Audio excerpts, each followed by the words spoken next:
Welcome to our next edition of the Foundation Speaker Series. My name is Karen Musanti, and today I am honored to be spending time with Mr. Kevin Shivers. He is the President and CEO at the Pennsylvania Association of Community Bankers. Kevin has worked in and around the state capitol in Harrisburg for over 30 years. I'm going to let Kevin tell you a little bit about his current position, but just a few interesting facts about Kevin that even some of his friends may not know. Kevin has survived a plane crash. He was the first person in his family to meet a sitting president, U.S. president. Someday he'd like to be a teacher, we'll see. Kevin has been quoted in Newsweek and the New York Times. He has a photo with Mr. Rogers at his home in Pittsburgh. His favorite condiment is sriracha sauce. He has run several marathons. And go ahead and ask him anything about Seinfeld. Kevin, thanks for joining us. Happy to be with you. Thank you again for the opportunity, Karen. Absolutely. I will tell you, I know nothing about Seinfeld, so there will not be a question about that because I will show my ignorance. It's a show about nothing, so that's okay. Okay, there you go. Well, when preparing for the segment, we normally, ask our presenters some background questions just to familiarize ourselves with the flow of the conversation and the content and things like that. And when I reviewed your form, I noticed that when we asked you, did you anticipate being or doing what you're doing today? You immediately answered no. So tell me a little bit about that. What were your dreams and aspirations when you were in high school? I had a desire to run for public office from the earliest of ages. I was that really crazy kid at Halloween when I was 8 or 9 or 10 years old that I would knock on a door and you would open it and give me a piece of candy and I would hand you back a door knocker of a candidate that I was supporting at that time. So politics, I always thought was going to be my career. And I actually started out running campaigns even when I was in college. But I really fell in love with communications.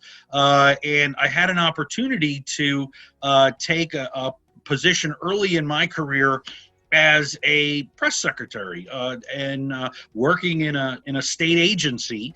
And I had an opportunity to work with reporters and, really just fell in love with journalism. And all right, well, what am I going to do with this? And that opportunity, I wound up working for a fellow that all of you up in Erie know very well, Tom Ridge, who was governor 25 years ago. But I was one of his spokesmen. And after 9/11, and when our governor was called to Washington to serve in the Bush administration, I made the decision that I wanted to stay and raise a family in Harrisburg, Pennsylvania. But what was I going to do? And so somebody suggested to me, well, why don't you become a lobbyist? Why don't you work in government relations? And what does a lobbyist do? And, the person made the point, you always enjoy public policy. You enjoy debating issues and, you like talking about current events. Working in the government affairs arena is very similar to being working with reporters. The only difference is, one of those groups makes law, the other group writes papers and articles and, has TV shows. And so really thought about that a moment. And so this was 20 years ago, I took a position with then the National Federation of Independent Business, which is America's largest small business organization. And I spent 17 years in that role and just really fell in love with the public policy arena. And, one of my favorite presentations, not only to listen to, but also to participate in and to present, is the section relating to the interactions between government and business. And I think that is a really important area for young entrepreneurs, those interested in business. Any student, quite frankly, in high school should really understand the important role that government plays in the day-to-day operations of a business, because government is involved not only in business affairs, but in education and health, in so many aspects of our lives. And it's important to understand that interplay between government and, those other occupations. Yeah, and I'm going to skip around a little bit because I was going to ask you this a little bit later, but I'd like to go over it now. You were at the organization for 17 years, right? And you've had other jobs with Tom Ridge and other things before that. And those are very important career decisions, right? You especially being someplace for 17 years. You have roots, you have friends, you have a you know what your job is. How does one go about it? And I'm not asking specifics for your personal situation, but I think students really think that when they get out of college they have to know, or high school, I need to know what I'm going to do because that's what I'm going to do for the rest of my life, which is nothing could be farther from the truth. Most kids are going to have 10 or 15 or 20 jobs before they actually retire. But tell me a little bit about the thought process that goes through, especially having a family, when you're making a big career move like that, or leaving someplace that you've been with for such a long period of time. Yeah. They're big calculations, right? I've always, kind of led my life with, it's about happiness. It's about finding joy in the work that you do. I've been so blessed, Karen, I'll be honest with you, because I've enjoyed all of my opportunities. And I've always struggled, talking to people who hate their job or, hate their career. I've always been one, find something else to do. And I don't mean to be callous in that regard, but, especially for young people, there's an opportunity if you find yourself in a career or a profession, a job that you just don't really feel comfortable with, you have an opportunity as a young person to take your do-over and to try something new and different. So for me, it's always about trying to find opportunities to be stimulated with what I do, to find value with what I do, and always make sure that I'm making a difference with what I do. And I've just been blessed with so many opportunities in that regard. The other side is, having worked in public service, you always knew that it was nothing was permanent. My career, was always in doubt every 2 or 4 years, depending on the winds of the election. So for me, that aspect of moving on or trying something different was okay. I was natural with that. But I certainly would encourage, the students that are listening today, don't feel like whatever you're learning today is something that you're going to be doing forever. For me, what's most important is, the concept of learning how to learn and to be adaptive and to try and find opportunities that make you happy. Awesome. Very good. I couldn't agree more. But let's talk a little bit about what you're currently doing. So I'm sure many of our viewers know what banks are. They have a basic concept of going to the bank, going in, getting money, getting checks, whatever, paying bills. But there's different types of banks, and maybe they're not familiar with that. And there's many differences for companies and many differences for individuals. And you really, when you're trying to choose a bank, it's very important to do your homework to find out what each bank offers and can offer you, whether it's a business or whether it's an individual. And you're with the community bankers. So can you tell me a little bit about what is a community bank? Sure. A lot of it comes down to culture and philosophy with that bank. Community banks have a philosophy that the deposits that you make into those banks with your banking account, your checking account, those deposits are used to fund local mortgages, local business opportunities, economic development projects. They're donated to local charitable organizations. And that's not to say that the large national mega banks don't do that.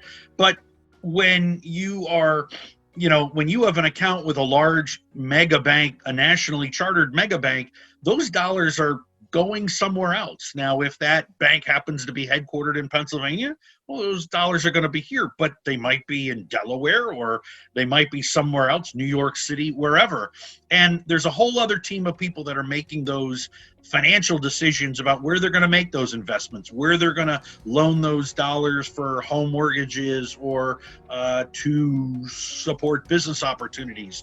With a community bank here that's headquartered in Pennsylvania, their philosophy is to support those activities in their local hometowns. So I think that probably is the biggest difference culturally with the banks that I represent and compared with other large national banks. Sure. So really what I'm hearing is you're able to have more of a personal relationship as well with your community banker, because they're familiar with the area, they're familiar with what you may be going through.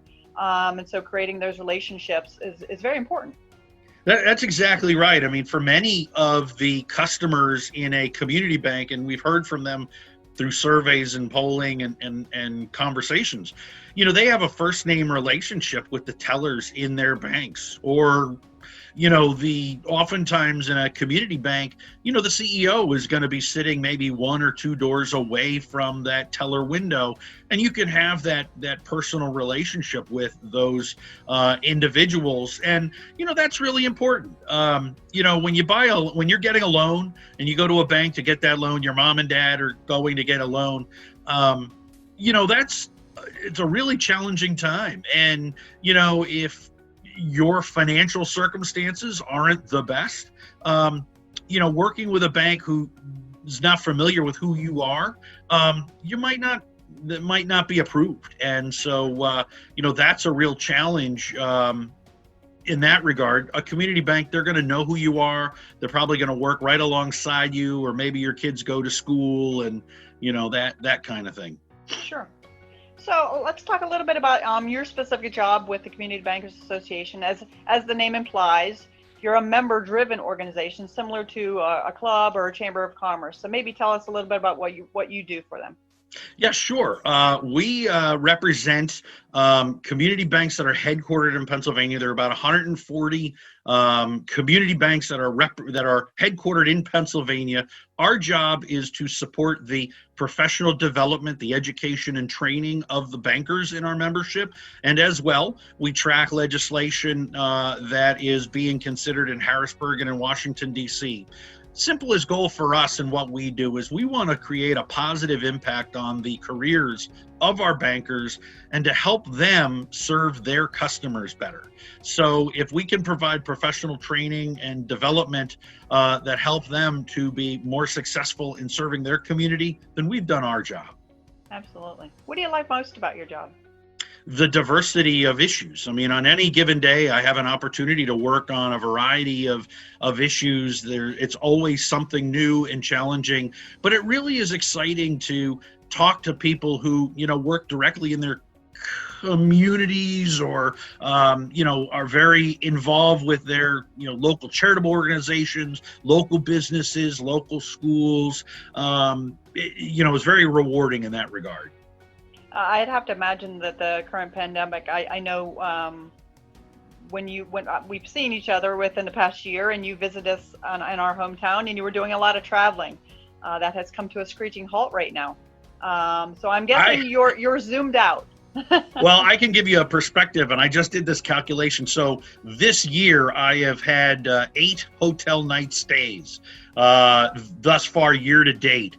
To give you, that is the lowest total, and I've calculated this back till 1989.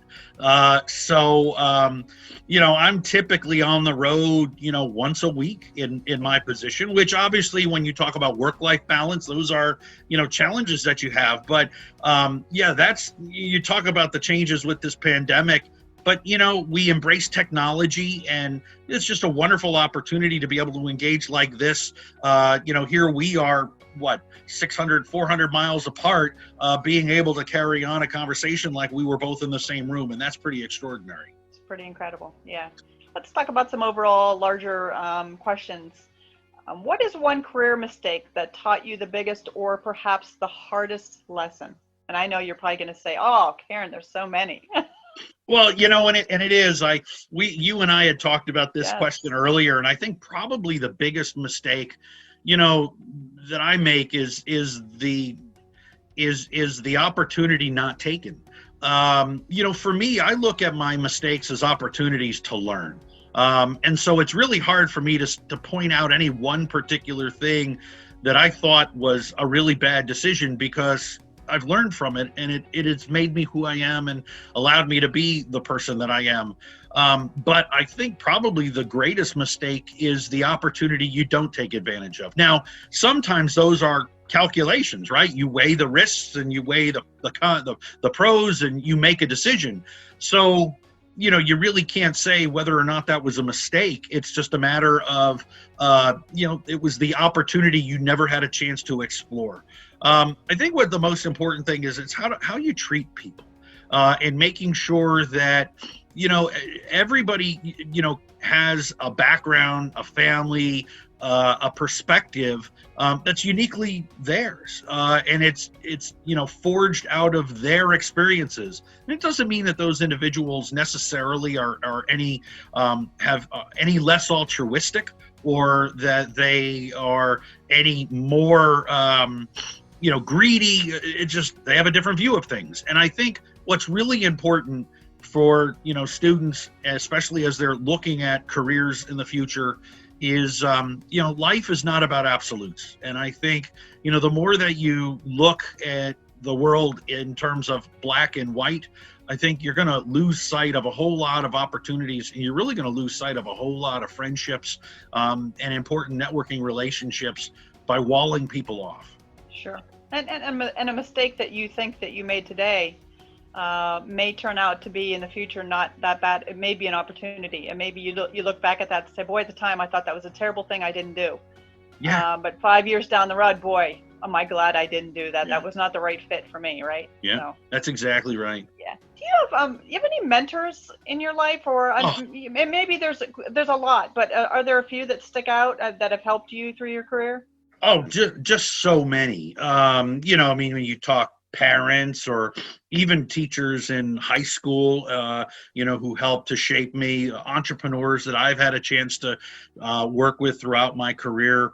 I have so many, and they're all in different aspects of my career, and have really helped me to become the person that I am today. Taught me about patience, about proper setting the right goals for yourself, about disciplining yourself, and living a purpose-driven life. So all of those are just wonderful opportunities I've had, quite honestly. And I laugh because I think about this PFEW experience. Many of the business mentors that I have worked with throughout my career, I actually met them at Pennsylvania Free Enterprise Week. Absolutely. Well, funny that you should mention Pennsylvania Free Enterprise Week, because we're gonna move on to that question now. So I just want to talk a little bit, because you have volunteered for our organization for 15 years. You've judged competitions. You've represented us at events. We're thankful that you're on our board of directors. So thank you for all you've done for us. So really, you've seen it all. You've literally mentored hundreds of students over the years. Can you talk a little bit about the importance? At PFEW, we say, they elect a leader of their company, but really it takes the whole team to make it work, right? You have to have, and not everybody can be a leader. There has to be really good followers. And maybe just talk a little bit about that importance, maybe not necessarily at PFEW, but maybe with a lot of the jobs that you've held, or your current position. Yeah, one of the things that I find really valuable about the PFEW experience for students is it's a failure-driven model. One of the things that we talk about when, the students come in and they form companies and involved in, a variety of different projects, us as mentors, adult mentors, business mentors, we're not supposed to give the students the answers.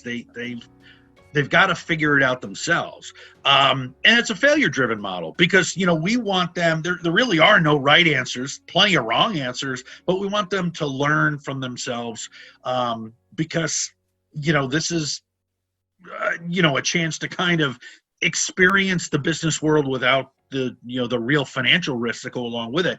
So I think it's that type of experience that's just invaluable to those students, is knowing that here's their opportunity to try something different, and the only way they can really succeed is by really understanding how to work together, because as you pointed out, there are too many things to do in a week to be able to accomplish all at once.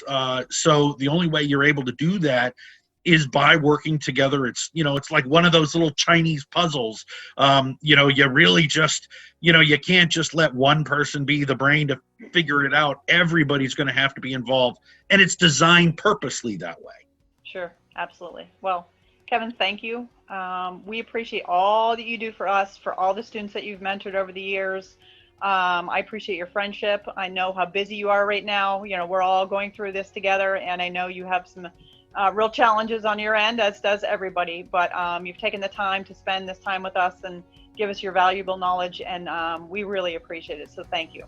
Absolutely, Karen. And just a final point, as I'd mentioned, PFEW, as we go through it's a failure-driven model. Everything is different. The students that have gone through the program will talk about all the different scenarios that are thrown at them. Well, this is my first global pandemic where the economy's collapsed. So, watching the organization pivot to providing this type of an online learning experience, that's phenomenal too. That creates opportunities for students who may not have had the opportunity to experience PFEW to learn a little bit more about that program. And that's why it's just such an enriching opportunity. So. Absolutely, and we'll use this pandemic to help us all get stronger. So that's the absolutely. Oh, thank you so much. Take care. Thank you. Thank you. Finally, if anybody has any questions as a follow-up with Kevin, or if you'd like to connect with him directly, his contact information will follow at the conclusion. Thanks for watching.